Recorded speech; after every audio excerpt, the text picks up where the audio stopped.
हाँ भाई दोस्तों, राधे राधे, सबको प्रणाम, सबको नमस्ते। और आज की अपनी इस सेशन के अंतर्गत, इस क्लास के अंतर्गत आपका फिर से एक बार स्वागत है दोस्तों। शैक्षिक परिदृश्य और आईसीटी के अपन 555 प्रश्नों की एक सीरीज चला रहे थे और इस सीरीज में जो आज अपनी क्लास होगी वो कौन से नंबर वाली होगी दोस्तों? 7वें नंबर वाली क्लास जो है आज आपके बीच में होगी, यानी कि 7वीं क्लास जो है दोस्तों आज अपने बीच में कंप्लीट होने वाली है। तो उसके अंदर अपन प्रतिदिन 30 प्लस प्रश्न, 30 32 प्रश्नों का अपन सॉल्यूशन कर रहे हैं दोस्तों।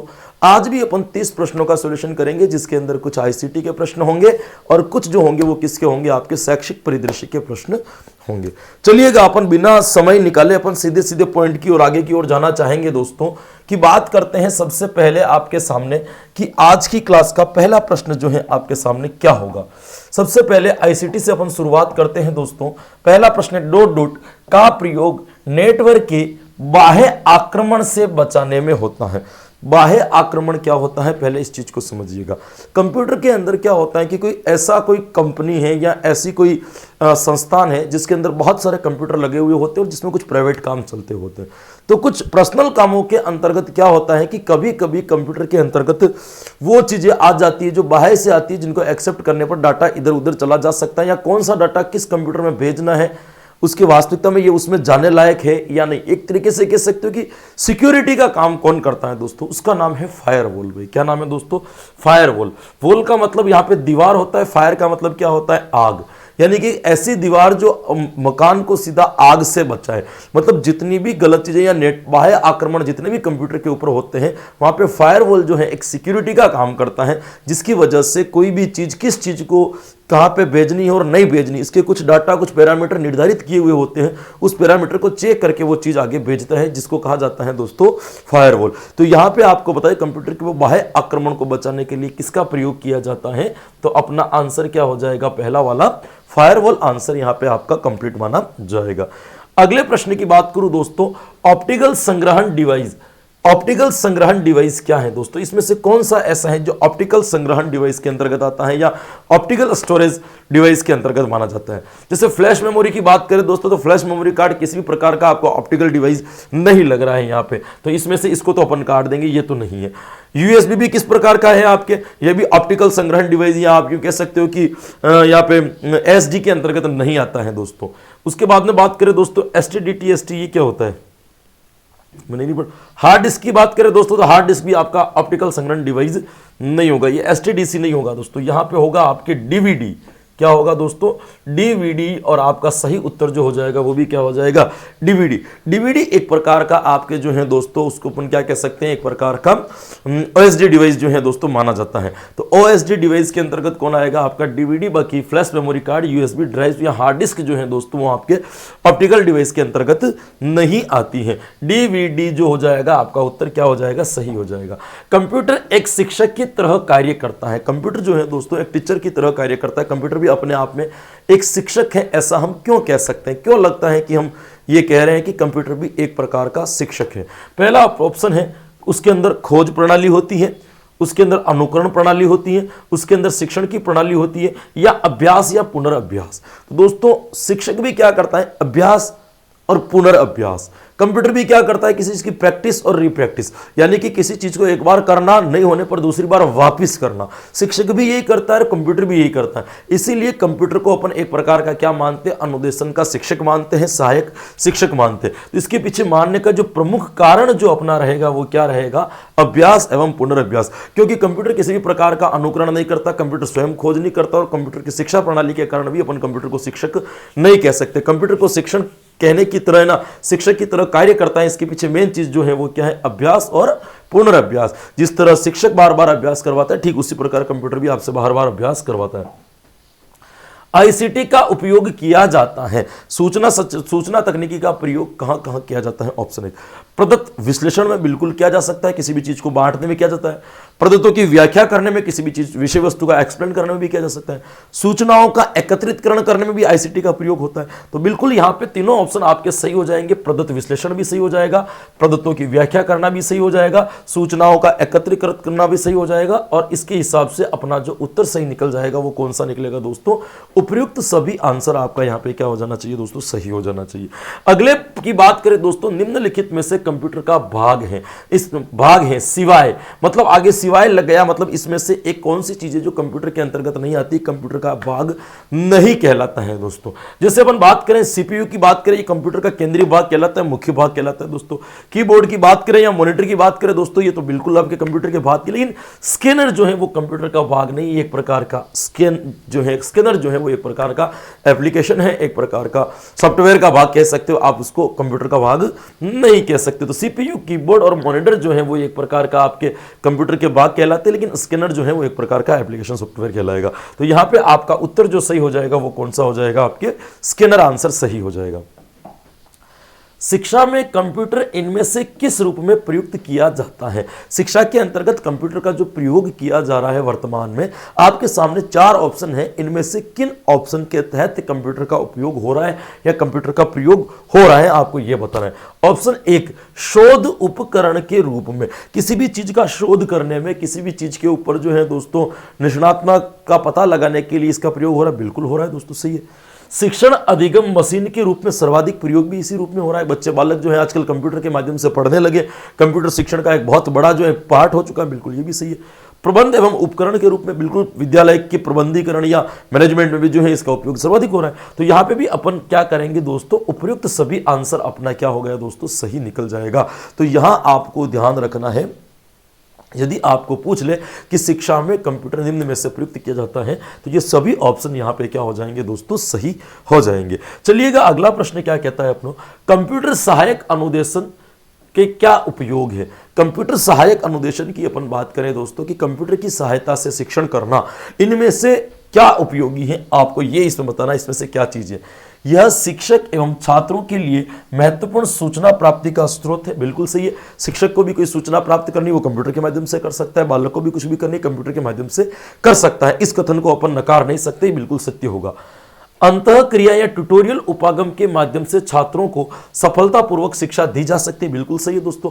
जितना ट्यूटोरियल चाहिए कंप्यूटर के माध्यम से आज हम उपलब्ध कर सकते हैं और उसी के द्वारा बच्चों को दे सकते हैं। हर एक आज गूगल पर क्या चीज उपलब्ध नहीं है दोस्तों, हर चीज का अनुदेशन अपने को मिलता है दोस्तों। तीसरी बात करें, यह विद्यालय की प्रतिदिन की क्रियाओं के लिए आवश्यक है, जैसे समय सारणी बनाना, प्रमाण पत्र बनाना आदि, बिल्कुल ये बिल्कुल सही है दोस्तों। आपके विद्यालय के अंदर जो अन्य गतिविधि होती है जो मैनेजमेंट से जुड़े, प्रमाण पत्र बनाना, रिजल्ट्स निकालना, टोटलिंग करना है ना, क्रमबद्धता को जमाना, इसमें भी कंप्यूटर का प्रयोग होता है। तो बिल्कुल यहां पे अपना आंसर जो हो जाएगा, यहां पे भी क्या हो जाएगा, उपयुक्त सभी। ये सारे कथन जो है दोस्तों आईसीटी के कंप्यूटर के संदर्भ में क्या कहलाएंगे, अपने सत्य कहलाएंगे। मुख्यतः शैक्षिक कंप्यूटर प्रयुक्त किया जाता है, ये कह रहा है कि मुख्य रूप से शैक्षिक कंप्यूटर का प्रयोग कहां होता है दोस्तों, शोध उपकरण के रूप में, शिक्षण अधिगम में, प्रबंध उपकरण हेतु या उपयुक्त सभी। ये प्रश्न अभी अपन ने क्या किया था, उससे जब पहले किया था तब भाषा थोड़ी सी अलग थी, अब भाषा थोड़ी सी बदल दी गई है, लेकिन प्रश्न वही है। शोध में भी अपन कंप्यूटर का प्रयोग कर रहे हैं, शिक्षण अधिगम में भी हो रहा है, और प्रबंधिक कार्य जितने भी होते हैं, मैनेजमेंट वर्क जितना भी होता है, उसके अंदर भी कंप्यूटर का क्या किया जा रहा है, आपके प्रयोग किया जा रहा है। तो शैक्षिक कंप्यूटर का उपयोग क्या कहेंगे अपन यहां पे भी अपना उत्तर क्या सही हो जाएगा, उपयुक्त सभी। ये सारे कथन जो है आईसीटी के संदर्भ में क्या कहलाएंगे दोस्तों, सही कहलाएंगे। क्लियर। चलिएगा, निम्नलिखित में से कौन सी कंप्यूटर की सहायक अधिगम विशेषता नहीं है, इसमें से आपको बताना है कि ऐसी कौन सी विशेषता अधिगम नहीं है। यहां पे कूट भी आपके दे रखे हैं दोस्तों, देखिएगा। कंप्यूटर यंत्र एवं शिक्षार्थी के मध्य स्व उद्देश्य यानी कि उद्देश्यपूर्ण अंतःक्रिया होती है, यह कथन सत्य प्रतिशत सत्य ही, इनकी विशेषता है, ये तो बिल्कुल सही होगा, है ना। तो इसको अपन क्या करेंगे, इसने कहा कि विशेषता नहीं है, ये तो विशेषता है। व्यक्तिगत शिक्षार्थी की सहायता के लिए, बिल्कुल व्यक्तिगत शिक्षार्थी की सहायता के लिए भी कंप्यूटर सहायक अनुदेशन कराया जाता है। एक बालक अलग से जिनको कंप्यूटर की आवश्यकता होती है कि कंप्यूटर के माध्यम से पढ़ सकता है, उसको उपलब्ध व्यक्तिगत भिन्नता के आधार पर शिक्षा दी जा सकती है, ये भी बिल्कुल सही है। वांछित अनुदेशात्मक उद्देश्यों को स्वयं की योग्यता से प्राप्त करना, बिल्कुल बालक अपनी योग्यता के अनुसार, अपने टैलेंट के अनुसार, अपने उद्देश्य की पूर्ति के लिए कंप्यूटर की सहायता ले सकता है, यह कथन भी बिल्कुल सत्य है। श्रेष्ठ चिंतन और व्यूह रचनाओं का विकास, देखो श्रेष्ठ चिंतन और व्यू रचनाओं का विकास जो है वो कंप्यूटर के माध्यम से नहीं हो सकता। उसके लिए आपको पुस्तकें पढ़नी पड़ेगी, उसके लिए आपको खोज प्रणाली में जाना पड़ेगा, उसके लिए आपको जो है दोस्तों प्रोजेक्ट विधियों का क्या लेना पड़ेगा, सहारा लेना पड़ेगा। मतलब यहाँ पे डी वाली यहाँ पे विशेषता नहीं बता रही। अब यदि यहाँ पे कोड के अंदर जाएंगे दोस्तों तो क्या ए बी वाला सही है, तो नहीं सही है। ए बी वैसे भी सही है, सी डी भी नहीं है, केवल सी भी नहीं है दोस्तों। यहाँ पे केवल डी वाला सही हो जाएगा कि केवल डी वाला जो ऑप्शन है दोस्तों वो बिल्कुल असंगत है, उसकी कोई भी विचारधाराएं जो है बड़े साथ में नहीं मिलती है। शैक्षिक तकनीकी जिसका उद्गम भौतिक विज्ञान और अभियांत्रिकी से हुआ है। भाई शिक्षक की शैक्षिक तकनीकी जिसका उद्गम जो है भौतिक का मतलब जो बाहर है, जिसको अपन छू वगैरह सकते हैं, अभियांत्रिकी मशीनी से जुड़ा हुआ। तो ये कह रहे हैं कि जिसका उद्गम जो हुआ दोस्तों अभियांत्रिकी और भौतिकी से हुए, ऐसे भाग को हम क्या कहते हैं। ऑप्शन एक शैक्षिक तकनीकी वन। देखो शैक्षिक तकनीकी वन किसको कहते हैं, ये कल मैंने आपको बताया था दोस्तों। जो कठोर उपागम होते हैं, भाई कौन से उपागम होते हैं, कठोर उपागम जितने भी होते हैं दोस्तों उसको अपन कौन सी तकनीक में लेते हैं, शैक्षिक तकनीकी वन में जोड़ते हैं। और मृदुल उपागम जितने भी होते हैं उसको शैक्षिक तकनीकी टू में रखते हैं। ये मैंने आपको बताया था, जिसका सिंपल उदाहरण मैंने हार्डवेयर और सॉफ्टवेयर दिया था कि हार्डवेयर को अपन शैक्षिक तकनीकी वन कहते हैं और सॉफ्टवेयर को शैक्षिक तकनीकी टू कह सकते हैं। यहां पे कह रहा है कि शैक्षिक तकनीकी टू, शैक्षिक तकनीकी टू का मतलब क्या हो गया दोस्तों, यहां पे मृदुल उपागम। भाई कौन सी बात कर रहा है दोस्तों, मृदुल उपागम या सॉफ्टवेयर की बात कर रहा है। ये हार्डवेयर उपागम और ये सॉफ्टवेयर उपागम। देखिए ये कह रहा है कि भौतिक विज्ञान, यानी भौतिक विज्ञान का मतलब बाहरी विज्ञान, जिसको जैसे ये पैनल है इसको मैं टच कर पा रहा हूं, ये बाहर वाला भाग है जिसको मैं छू रहा हूं, ये कलम है जो मैंने पकड़ रखी, ये भौतिक विज्ञान। अभियांत्रिकी मतलब मशीनरी चीज। तो यहां पे मशीनरी और भौतिक रूप से हार्डवेयर चीजें बनती है, सॉफ्टवेयर आंतरिक भाग होते हैं। तो पहले तो अपन किसको काट देंगे दोस्तों, सॉफ्टवेयर उपागम को काट देंगे। सॉफ्टवेयर उपागम कटेगा तो शैक्षिक तकनीकी द्वितीय अपने आप कट जाएगी, क्योंकि ये भी जो होता है वो सॉफ्टवेयर के अंतर्गत आता है। अब दो चीजें बनती है, हार्डवेयर उपागम और शैक्षिक तकनीकी वन।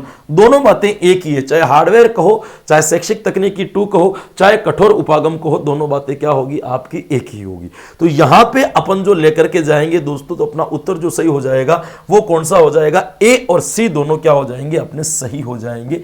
ए और सी अपना आंसर यहां पे सही हो जाएगा।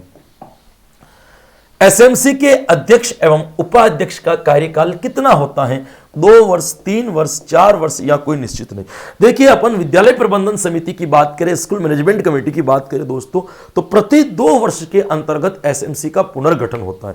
यानी कि कोई व्यक्ति यदि अध्यक्ष है तो वो तब तक अध्यक्ष बना रह सकता है जब तक वो कार्यकारिणी का सदस्य बना हुआ है। भाई कार्यकारिणी सदस्य का गठन पहले होता है, उसी में से अध्यक्ष बनता है। तो एसएमसी का अध्यक्ष तब तक बना हुआ रह सकता है जब तक वो कार्यकारिणी का सदस्य। लेकिन इसका एक पैरामीटर जो है वो क्या है दोस्तों, इसका एक मेन पैरामीटर जो है कि 2 वर्ष में एक बार एसएमसी के जो पदाधिकारी है उनका पुनर्गठन करना पड़ेगा। भले वही अध्यक्ष बन जाएगा लेकिन 2 साल बाद एक बार पुनर्गठन की प्रक्रिया फिर से चलेगी।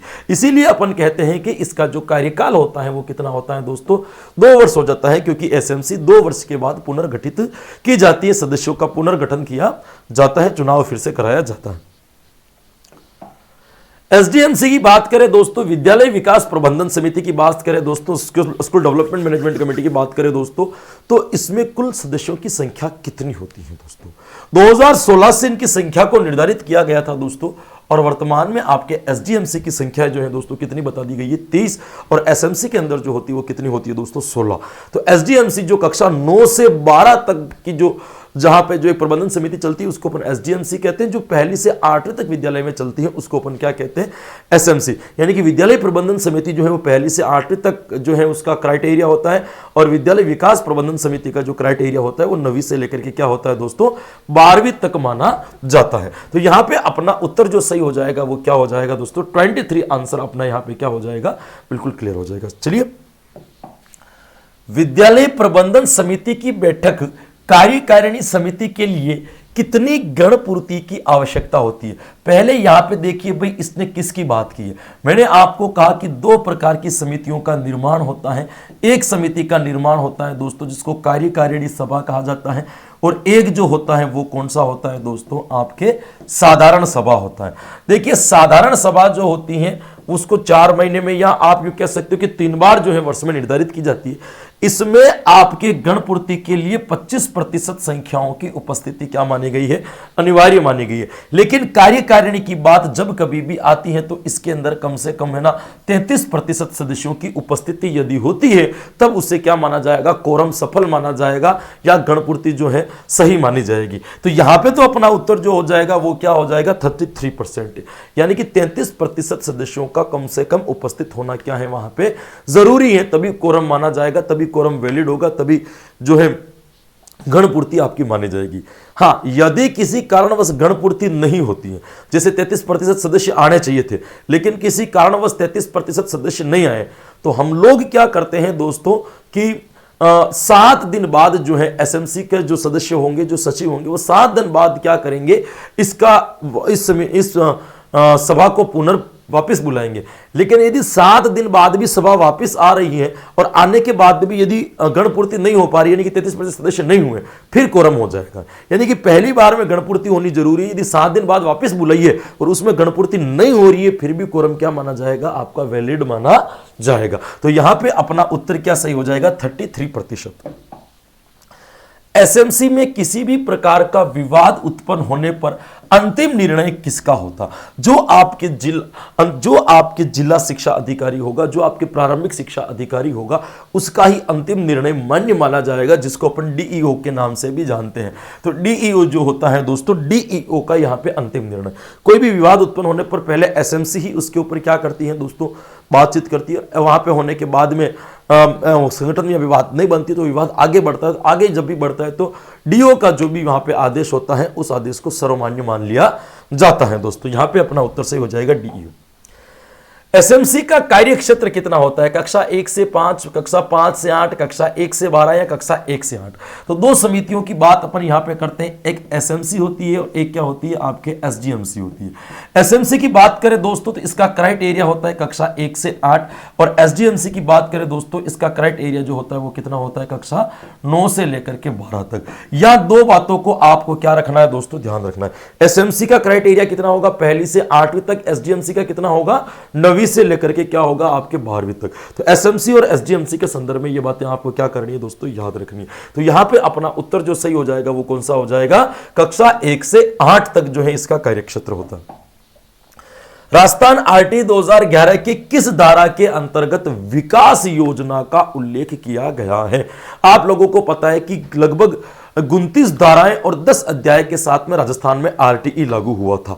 उसके अंदर एसएमसी की बात, इसने आरटी 2009 की बात नहीं की है। राजस्थान में जो आरटी 2011 लगा था, राजस्थान के जो आरटी 2011 के जो नियम है उसके कौन सी धारा के अंतर्गत जो है दोस्तों आपके एसएमसी गठन की बात की गई है। धारा 6, धारा 7, धारा 5 या धारा 8। सबसे पहले बात करते हैं दोस्तों धारा 6 की। तो धारा 6 के अंतर बताया गया है कि एसएमसी के सदस्य कौन कौन होंगे। धारा 6 के अंदर किसकी बात की गई है दोस्तों, सदस्यों की बात की गई है। धारा 7 की बात करें दोस्तों, धारा 7 में बताया गया है कि एसएमसी के जो भी सदस्य होंगे उनसे किसी भी प्रकार का शुल्क या चंदा नहीं लिया जाएगा। यह बात कौन करती है, आपकी धारा 7 करती है।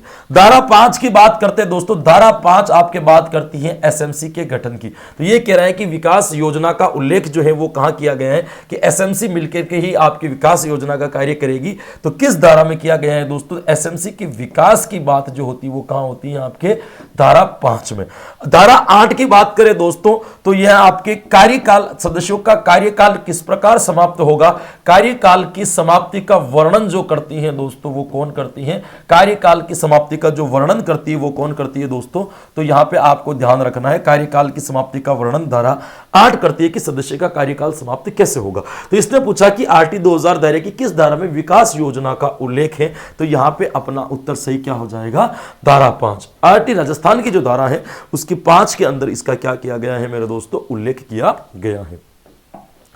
एसडीएमसी में कितनी उपसमितियां बताई गई है। एसडीएमसी का मतलब कक्षा 9 से 12 तक जो बनती है आपके डेवलपमेंट मैनेजमेंट कमेटी, उसके अंदर कितनी उपसमितियां होती है, 2, 3, 4 या 5। तो दोस्तों यहां पे ध्यान रखिएगा, आपका सही उत्तर जो होगा वो कौन सा हो जाएगा, 2 नंबर वाला। क्योंकि यहां पे जो दोस्तों आपके समितियां बनाई जाती है वो 2 होती हैं दोस्तों। कौन कौन सी होती है, एक तो होती है दोस्तों आपके विद्यालय भवन उप समिति। एक समिति का क्या नाम है दोस्तों, आपके विद्यालय भवन उप समिति। ये एसडीएमसी में बनती है ना, उप समिति। और एक जो होती है दोस्तों वो होती है शैक्षिक उप समिति, यानी कि दो जो है आपके उप समितियों का क्या किया जाता है, यहाँ पे निर्माण किया जाता है। या आपको क्या करना है दोस्तों, ध्यान रखना है। तो यहाँ पे आपका सही आंसर कौन सा हो जाएगा, 2 वाला, कि कितनी उप समितियों का निर्माण किया जाता है। तो क्या बताओगे, 2 उप समितियों का निर्माण किया जाता है। एसएमसी की कार्यकारिणी समिति का कार्यकाल कितना होता है, 3 वर्ष, 4 वर्ष, 2 वर्ष या कोई निश्चित नहीं। अभी अपन ने बात की थी दोस्तों, प्रति 2 वर्ष के अंतर्गत एसएमसी के सदस्यों का पुनर्गठन किया जाता है। 2 वर्ष के बाद में जो सदस्य अपने पद पर हैं वो बने रह सकते हैं जब तक वो कार्यकारिणी के सदस्य हैं, लेकिन पुनर्गठन प्रति 2 वर्ष में होना अनिवार्य है। 2 वर्ष में जो है उनकी चुनाव की प्रक्रिया फिर से दोहराई जाएगी। एसएमसी में किन 2 व्यक्तियों के संयुक्त अक्षर से ही बैंकों में लेन देन किया जा सकता है। देखिए, एसएमसी का काम है विद्यालय के अंदर आने जाने वाली राशि को नियंत्रण करना, कहां पे खर्च करना, कहां पे खर्च नहीं करना, ये सब चीजें जरूरी होती है। तो दोस्तों ध्यान पड़ती है कि इसका एसएमसी का एक बैंक का अकाउंट होता है, उस बैंक के अकाउंट से पैसे निकालने और जमा कराने के बीच की प्रक्रिया तभी सफल हो पाएगी जब एसएमसी का अध्यक्ष और एसएमसी का सचिव दोनों मिलकर के उसके ऊपर क्या करेंगे दोस्तों, हस्ताक्षर करेंगे। बात करते हैं एसएमसी का अध्यक्ष कौन होता है, तो आपको बताता है कि जो भी कार्यकारिणी का सदस्य होगा, या अपन इसको सिंपल भाषा में कह सकते हैं कि अभिभावक जो है दोस्तों वो क्या बनेगा, इसका अध्यक्ष बनेगा। सचिव कौन बनता है दोस्तों, तो ध्यान रखना है कि सचिव यहां पे बनता है दोस्तों संस्था प्रधान। जो भी वहां के संस्था का जो प्रधान होगा वो बनेगा। यदि कोई संस्था प्रधान नहीं है तो उस विद्यालय का जो वरिष्ठतम अध्यापक है उसको सचिव पद पर नियुक्त कर लिया जाएगा। इन दोनों के संयुक्त हस्ताक्षर होने पर एसएमसी का बैंकों में लेन देन किया जा सकता है। सचिव और अध्यक्ष के संयुक्त हस्ताक्षर के, सचिव, अभिभावक तथा संस्था प्रधान नहीं, बालक तथा अभिभावक नहीं, अध्यक्ष एवं सचिव के संयुक्त, तो ये दोनों ऑप्शन सही है दोस्तों। पहला वाला चौथा वाला एक ही बात है, अध्यक्ष और सचिव, इधर भी सचिव और अध्यक्ष, दोनों ऑप्शन सही, एक जैसी लाइन आ गई थी। पहला समझो या चौथा समझो। एसएमसी की कार्यकारिणी समिति के अध्यक्ष का निर्वाचन कौन करता है भाई? एसएमसी के अंदर जो कार्यकारिणी सदस्य समिति का जो निर्माण होता है, जो अधिकारी बनाए जाते हैं, उनका निर्माण कौन करता है? इनका निर्माण साधारण सभा द्वारा किया जाता है, अभिभावक संघ द्वारा, कार्यकारिणी के सदस्यों के द्वारा, या जिला शिक्षा अधिकारी के द्वारा।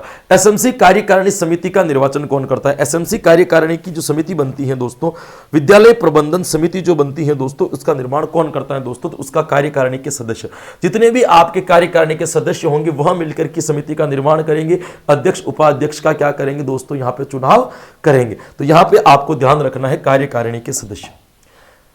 एसएमसी का अध्यक्ष कौन होता है? अभिभावक सदस्य, जनप्रतिनिधि, प्रधानाध्यापक, वार्ड पंच या पार्षद। तो ध्यान रखना अभिभावक सदस्य, ऐसा जिसके पुत्र या पुत्री, जिसके बालक बालिकाएं उस विद्यालय के अंदर अध्ययन रत्न हो, उसके पिताजी का जो कार्यकारिणी के सदस्य हैं तो उनको आप अध्यक्ष बना सकते हो। अध्यक्ष और उपाध्यक्ष दोनों अब आपके जो है वो यही बने। विद्यालय अध्यक्ष ही बनेगा, उपाध्यक्ष में इसमें कोई रोल ही नहीं है। विद्यालय प्रबंधन समिति के गठन का संचालन संबंधी विवादों का निपटाने के लिए अंतिम निर्णय किसका होगा? अभी अपन ने बात की थी दोस्तों, यहाँ पे प्रारंभिक शिक्षा अधिकारी या जिला शिक्षा अधिकारी या डीओ जो होता है उसका अंतिम निर्णय वैलिड होता है। यदि किसी भी प्रकार का कोई भी विवाद है उसका निपटारा करने के लिए एसएमसी का अंतिम निर्णय इनका माना जाएगा। फिर यदि कोई विवाद होता है तो ठीक है, कोर्ट वगैरह तक जाए, लेकिन एक बार अंतिम निर्णय जो माना जाता है वो किसका माना जाता है? डीओ में सर्वे सर्वा जो होता है वो प्रारंभिक शिक्षा अधिकारी होता है। विद्यालय प्रबंधन समिति की कार्यकारिणी समिति में कम से कम कितनी महिलाएं आवश्यक रूप से होनी चाहिए? यानी कि 16 सदस्यों का अपना निर्माण करते हैं, 50% महिलाओं की संख्या आरक्षित है, 16 का 50 निकालेंगे तो कितनी हो जाएगी? 8। तो यहां पे आपका उत्तर हो जाएगा कि एसएमसी की कार्यकारिणी जो बनती है उसके अंदर कम से कम 8 महिलाओं को क्या दिया जाना चाहिए? स्थान दिया जाना चाहिए। यह उत्तर आपका यहां पे क्या हो जाएगा? सही हो जाएगा। एसडीएमजी का सचिव कौन होगा दोस्तों? एसडीएमसी की बात करें दोस्तों, स्कूल डेवलपमेंट मैनेजमेंट कमेटी की कक्षा 9 से 12 तक चलती है, तो यहां पे देखिएगा। एसडीएमसी के अध्यक्ष की बात करें दोस्तों, तो अध्यक्ष जो होता है वो पदेन प्रधानाचार्य होता है। जो प्रधानाचार्य होगा वही एसडीएमसी का क्या कहलाएगा दोस्तों? अध्यक्ष कहलाएगा। लेकिन सचिव की बात करें दोस्तों तो विद्यालय का है ना वरिष्ठतम शिक्षक जो होगा, वरिष्ठतम शिक्षक जिसकी नियुक्ति कौन करेगा दोस्तों? खुद प्रधानाचार्य करेगा। यानी कि प्रधानाचार्य जिस वरिष्ठतम या सीनियर टीचर्स को जो नियुक्त करेगा वही इसका क्या बनेगा? सचिव बनेगा। यानी कि विद्यालय का जो वरिष्ठतम शिक्षक होगा उसको सचिव बनाया जाएगा और अध्यक्ष जो होगा वो कौन होगा? आपके प्रधानाचार्य होगा। तो यहां पे आपको ध्यान रखना है, इस वरिष्ठतम शिक्षक का चयन कौन करेगा? तो वो भी कौन करेगा? आपके प्रधानाचार्य के द्वारा ही किया जाएगा। तो ये पूछ रहा है कि सचिव कौन होता है? प्रधानाचार्य। प्रधानाचार्य जो होता है वो क्या होता है दोस्तों? आपका अध्यक्ष होगा सचिव नहीं होगा, विद्यालय का वरिष्ठतम लिपिक नहीं, विद्यालय में प्रधानाचार्य के बाद का वरिष्ठ अध्यापक या अध्यापक। बिल्कुल यह आंसर आपका क्या हो जाएगा, सही हो जाएगा दोस्तों। विद्यालय प्रबंधन समिति की वार्षिक अंकेक्षण किया जाता है। वार्षिक अंकेक्षण का मतलब होता है ऑडिट करना, यानी कि आपकी एसएमसी की जो भी लेन देन होती है उसका वार्षिक लेखा जोखा है वो कौन ऑडिट करता है, उसको सीए करता है, कोई कनिष्ठ लिपिक करता है, बीओ करता है, या ऑडिट सहकारी समिति। तो ऑडिट सहकारी समिति का निर्माण किया जाता है दोस्तों, जिसमें एक ऑडिट विभाग से भी एक सदस्य को चुना जाता है। वो ऑडिट विभाग का जो भी सदस्य होगा वो क्या करेगा दोस्तों, इस चीज को पूरा का पूरा अंकेक्षण करेगा। तो यहां पे अपना उत्तर डी वाला सही हो जाएगा। एसएमसी की पदेन सचिव कौन कार्य नहीं है। एसएमसी का पदेन सचिव जो होता है उसका क्या कार्य नहीं है। पदेन सचिव कौन होता है, संस्था प्रधान। पदेन सचिव कौन होता है दोस्तों, तो याद रखिएगा संस्था प्रधान को ही हम क्या कहते हैं दोस्तों, पदेन सचिव कहते हैं। इनका कौन सा कार्य नहीं है। बैठक आहूत करने की सूचना जारी करना, बिल्कुल इन्हीं का काम है, सचिव ही करता है। बैठक कार्यवाही का विवरण तैयार करना, उसका रिकॉर्ड रखना और साधारण जनता के सामने अवलोकन हेतु उपलब्ध कराना, यह काम भी कौन करेगा, सचिव ही करेगा। बिल्कुल सही है। स्कूल में वित्त संबंधी आंकड़े तैयार करना, बिल्कुल यह काम भी इसी का है। अध्यक्ष की अनुपस्थिति में अध्यक्ष का कार्य करना, यह काम सचिव का नहीं है। अध्यक्ष की अनुपस्थिति एसएमसी में जब कभी भी होती है तो उन सदस्यों में से, उन अभिभावकों को में से ही उस दिन के लिए एक अध्यक्ष नियुक्त किया जाता है, वो उस दिन की अध्यक्षता करता है। अगली मीटिंग में जब भी अध्यक्ष वापस उपस्थित होगा तो वही अध्यक्ष कहलाएगा। तो ये एक यूं कह सकते हो कि अनपरमानेंटली एक कार्यवाही को संचालन करने के लिए एक नाम मात्र का सदस्य या एक सदस्य अध्यक्ष जो है वहां पे एक उस बैठक के लिए नियुक्त किया जाता है, वो अभिभावक ही बनेगा, कभी भी सचिव नहीं बन सकता। तो ये आंसर आपका क्या हो जाएगा, यहाँ पे ऑप्शन गलत हो जाएगा। तो सही आंसर होगा अध्यक्ष की अनुपस्थिति में अध्यक्षता करना। राजस्थान के समस्त राजकीय विद्यालय जहां संचालित है में विद्यालय प्रबंधन समिति का गठन किया जाएगा, बिल्कुल सही है। राजस्थान में जितने भी विद्यालय संचालित है उसमें एसएमसी का गठन किया जाएगा, लेकिन किस स्तर तक किया जाएगा, कक्षा 1 से 8, 1 से 5, 1 से 10 या 1 से 12। तो आपका यहां पे उत्तर सही हो जाएगा 1 से 12। विद्यालय प्रबंधन समिति जो बनती है दोस्तों, एसएमसी जो बनती है वो कक्षा 1 से 8 तक के लिए क्या की जाती है दोस्तों, निर्धारित की जाती है। तो यहां पे उत्तर क्या हो जाएगा, कक्षा 1 से 8। विद्यालय प्रबंधन समिति की साधारण सभा के सदस्यों की सदस्यता किस स्थिति में स्वतः ही समाप्त हो जाएगी। विद्यालय प्रबंधन समिति में जो साधारण सभा का गठन होता है उनकी सदस्यता जो है वो कैसे समाप्त हो सकती है। मृत्यु होने पर साधारण सी बात है, अगर व्यक्ति ही नहीं रहा तो वो उस पद का सदस्य कैसे रह सकता है। त्याग पत्र देने पर उसने खुद छोड़ दिया, बिल्कुल छोड़ सकता, दोनों बातें सही है। तो उपयुक्त सभी कारण से हो सकता है ना। निर्वाचित सदस्यों का निर्वाचन नहीं हो, निर्वाचित सदस्यों के निर्वाचित नहीं रहने पर, किसी सदस्य का आपने निर्वाचित किया है लेकिन अगली बार में लोगों ने उसको निर्वाचित नहीं किया तो अब अपने आप से उस जगह से वो क्या हो जाएगा, हट जाएगा। तो उपयुक्त सभी कारण यहाँ पे सही हो जाएंगे। राजस्थान सरकार के प्रत्येक अमावस्या को एसएमसी की बैठक रखने का आदेश कब जारी किया था। हम सब लोग जानते हैं दोस्तों, एसएमसी की बैठक जो होती है दोस्तों, कार्यकारिणी की जो बैठक होती है प्रति अमावस्या को की जाती है। अमावस्या का अवकाश होने पर आगे का जो सुचारू दिन होगा उस दिन आपकी जो बैठक होगी। यह घोषणा कब की गई थी दोस्तों, तो ध्यान रखना 2015 में जो है दोस्तों ये घोषणा की गई थी आपके। 2015 के अंतर्गत ये बात की गई थी कि साधारण सभा की जो बैठक होगी वो कब होगी आपके, कार्यकारिणी सभा या एसएमसी की जो बैठक होगी वो कब होगी आपके, अमावस्या के दिन होगी। 2015 में नियुक्त किया गया था। विद्यालय प्रबंधन समिति का मुख्यालय कौन सा होता है, संबंधित गांव, विद्यालय, जिला या इनमें से कोई नहीं। देखिए एसएमसी विद्यालय स्तर पर चलती है तो उसका मुख्यालय भी क्या होगा, विद्यालय, क्योंकि एसएमसी का जो क्राइटेरिया होता है वो भी क्या होता है, विद्यालय। तो यहां पे अपना उत्तर क्या सही हो जाएगा, विद्यालय। विद्यालय प्रबंधन समिति का मुख्यालय ही क्या होता है, स्वयं विद्यालय ही होता है। निम्नलिखित में से विद्यालय प्रबंधन समिति के उद्देश्य क्या है, इनमें से एसएमसी के क्या क्या उद्देश्य हैं आपको यह बताना है। कूट भी दे रखे साथ में, 3 ऑप्शन है। विद्यालय के क्रियाकलापों की मॉनिटरिंग करना, बिल्कुल सही है दोस्तों, ये एसएमसी का काम है, सत्य कथन है। विद्यालय हेतु आर्थिक सहायता प्राप्त करना, विद्यालय में विकास के लिए है ना, भामाशाहों से लेना, कहां से पैसे आएंगे क्या नहीं आएंगे, इसका पूरा काम भी एसएमसी करती है, बिल्कुल ये भी सही है। विद्यालय विकास योजना का निर्माण करना, बिल्कुल ये काम भी, विद्यालय विकास योजना का निर्माण भी एसएमसी करेगी। अपन धारा 22 पढ़ते हैं, बिल्कुल सही है दोस्तों यहाँ पे भी। तो यहाँ पे अपन बात करते हैं दोस्तों, तो पहला, दूसरा, तीसरा तीनों सही है। तो कूट के अंदर देखेंगे तो अपना कूट भी कौन सा सही हो जाएगा, ए बी सी सही है। कक्षा 1 से 10 क्या होता है, गलत है। ए बी सी तीनों ऑप्शन यहाँ पे क्या माने जाएंगे, अपने सही माने जाएंगे। आदर्श समन्वित विद्यालयों में विद्यालय प्रबंधन एवं विकास के लिए कौन कौन सी समितियां होती हैं। आदर्श समन्वित विद्यालय यानी विद्यालय को एक आदर्श रूप में चलाने के लिए प्रबंधन के लिए कौन कौन सी समितियों का गठन किया जाता है? एसडीएमसी, एसएमसी, 1 और 2 या केवल एसडीसी? तो एसडीसी कुछ नहीं होती है दोस्तों, पहला और दूसरा दोनों सही है। 9वीं से 12वीं तक एसडीएमसी बनती है और पहली से लेकर के 8वीं तक जो हम निर्माण करते हैं वो किसका करते हैं? एसएमसी का करते हैं। तो पहला और दूसरा ऑप्शन यहां पे क्या माना जाएगा? सही माना जाएगा। ये देखिएगा 38+ प्रश्न, विद्यालय विकास एवं प्रबंधन समिति एसडीएमसी का अध्यक्ष कौन होता है? अभिभावक, संस्था प्रधान, सरपंच या इनमें से कोई नहीं? तो दोस्तों ध्यान रखना है, विद्यालय विकास एवं प्रबंधन समिति एसडीएमसी का अध्यक्ष कौन होगा? दोस्तों किसकी बात कर रहा है दोस्तों? ये यहां पे आपके एसडीएमसी के अध्यक्ष की बात कर रहा है। तो मैंने आपको पहले ही बता दिया था कि एसडीएमसी का सदस्य अध्यक्ष जो होता है वो संस्था प्रधान होता है। सचिव जो होता है वो विद्यालय का क्या होता है? आपके वरिष्ठतम अध्यापक जो होगा इसका क्या कहलाएगा? सचिव कहलाएगा। ये थे आपके आज के सूचना तकनीकी और शैक्षिक परिदृश्य के 33 प्रश्न, जिसके ऊपर अपन ने चर्चाएं की। यकीन करता हूं कि ये चीजें कहीं ना कहीं आपको समझ में आई होगी, कहीं ना कहीं इसका फायदा जो है दोस्तों आप लोगों को अवश्य मिलेगा। 7वीं क्लास की चर्चाएं जो दोस्तों अपन ने यहाँ पे कि 20-21 क्लासों से अपन को टकराना है, मैं आपकी तैयारी बहुत अच्छे और बहुत बेहतरीन तरीके से जो है दोस्तों आपकी करवा दूंगा। कल फिर मिलेंगे इसी समय पे, तब तक के लिए धन्यवाद। आगे की क्लास से अपनी शिक्षा मनोविज्ञान की भी आ रही, रीति विज्ञान की भी आ रही है, देख सकते हैं और टेलीग्राम पे जाकर के इसकी पीडीएफ को क्या कर सकते हो, आप कलेक्ट कर सकते हो। थैंक यू सो मच, शुभकामनाओं के साथ में कल फिर मिलेंगे नए प्रश्न लेकर के, तब तक के लिए धन्यवाद, शुभ रात्रि एंड गुड बाय।